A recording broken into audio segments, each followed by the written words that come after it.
வணக்கம் சார். வணக்கம். என் தம்பி ஒருத்தர் குடிக்கிறாரு, உங்கள் சென்டரில் சேர்த்து விடலான்ட்டு. உங்கள் சென்டரை பார்க்கலாமா? வாங்க வாங்க வாங்க, வெல்கம். இது வெயிட்டிங் ஹால். ஓகே.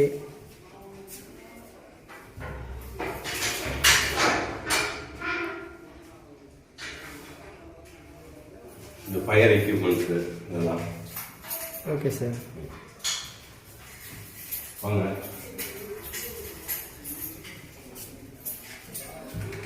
இது என்னோட ஆஃபீஸ்.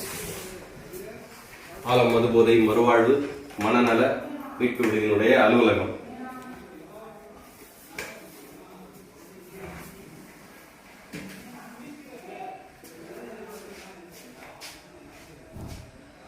பக்கெட் தர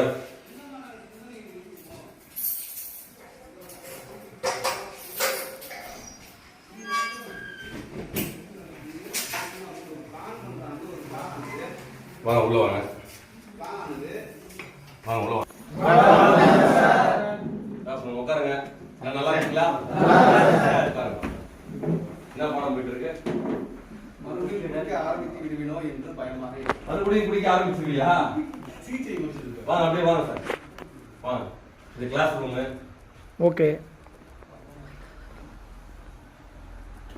இது பிரார்த்தனை, இரவு பிரார்த்தனை,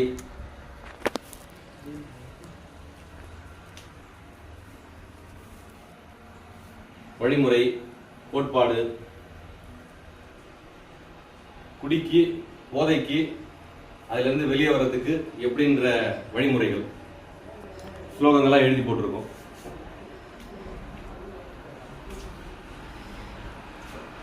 உங்களுக்கு பெட்ஸ்,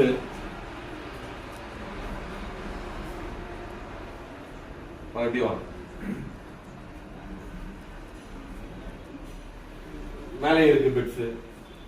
இது வந்து பின்பக்கம் வந்து காலையில நடைபயிற்சிக்கு.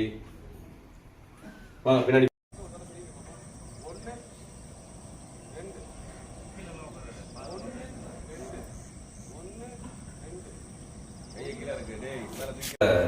தயாராகிட்டு இருக்கு. Okay sir. கட்டெல்லாம் இறக்கிருக்கோம். ஓகே. ஃபிட் பண்ணணும். இது ஒரு 12க்கு 14 அரை. வாங்க அப்படி மேலே கட்டெல்லாம் காட்டலாம். Okay sir. வாங்க தம்பி மேலே வாங்க. இது வந்து டீடாக்ஸ் ரூம். பேஷண்ட்க்கு டீடாக்ஸு, ட்ரிப்ஸு இந்த மாதிரி போடுற இடம். இது வந்து மேலே கட்டில், மெத்தை, அவங்களுக்கு பெட்ஸு, இது டைனிங்கு,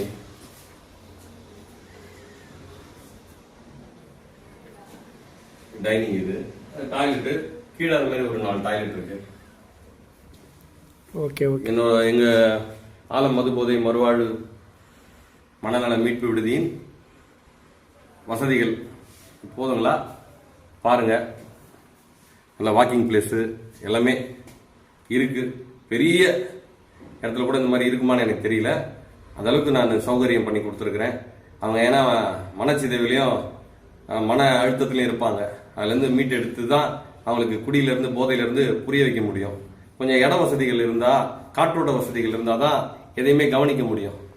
கூட்டு போயிட்டு 4 காற்றே வசதி இல்லாத இடத்துல போட்டு அடைச்சிட்டு அவங்களுக்கு பாடம் எடுத்து ஒரு பிரயோஜனமும் இல்லை.